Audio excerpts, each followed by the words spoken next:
Well, rain chances and cold air are back, and it's all thanks to a few fronts that have been making their way through southern Arizona, the first of which has passed us by, and that's why we're so chilly right now. The second of which is actually going to be bringing us some pretty good rain chances, and that is from this system right here. Low pressure over the Grand Canyon right now. It's going to cause a lot of snow around Flagstaff, Navajo Nation, places like that. As far as we're concerned in Tucson, our first rain chance will be coming later on today, and we could even see a little bit of snow in the mountains when that system gets a tad bit closer to us. But let's talk a little bit more about the timing, what you can at least expect for your Tuesday. Clouds are going to be continuing to build up throughout the day. The first good rain chance for us will come a little bit after sunset. It's not going to be any heavy rain or severe weather or anything like that. Just some lighter showers passing you by that might last for 20 minutes at a time. And that's really going to be about it. After midnight, better rain chances will be here, pretty solid up until about 4 or 5 a.m. Then it breaks up a bit,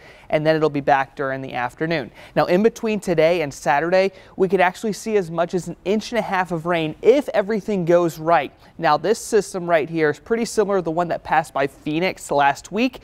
They had some rain totals that were comparable to this, so I think we're looking pretty good when it comes to potentially getting that much rain during that time. Now, some of you might be looking at this and thinking, well, is there going to be flooding? No, I don't think the threats are going to be all too high, and I'll break that down for you in more detail in just a second. But let's talk about that timeline first. So again, that first good chance of rain is going to be tonight and tomorrow. It's going to be starting off pretty light, maybe some areas of moderate rainfall. It's not going to be until Thursday or Friday that real heavy rain starts to come into the area, and it's going to be steady at times. The one spot actually for flooding I'd be concerned with is going to be on the Catalina Mountains. Some higher rain values are projected up there, and remember, there's still going to be scars from the Bighorn fire from last year that would be impacting that. So if there's any flash flood warnings that come down, I'm projecting it's going to be on the mountains. If you're wondering about snow, they're also going to be on the mountains, mainly above 6,000 feet. The timeline for that is going to be Thursday through Saturday morning, and the snow could be pretty heavy at times, and we might even see snow values over 3.5 inches when we get to Saturday morning, and I'm sure there's going to be some excellent pictures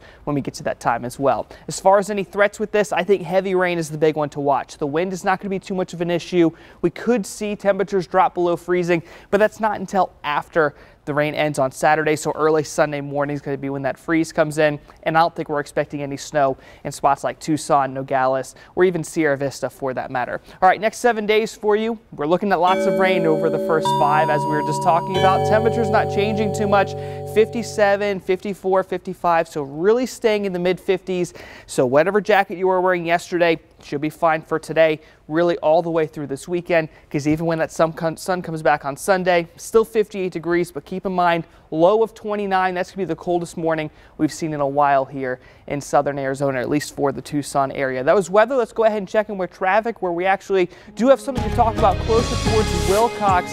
There is a shutdown on the interstate. Let me pull up all the latest information for you on that. You can see Tucson itself, though, right here looking all good. But if we travel down the interstate right about here, you are going to see that there is an obstruction on the road, and there's a road blocked due to an accident on I-10 eastbound between Taylor Road and Old Stewart Road. So if you do normally take I-10 in that area, try to find a different way around that.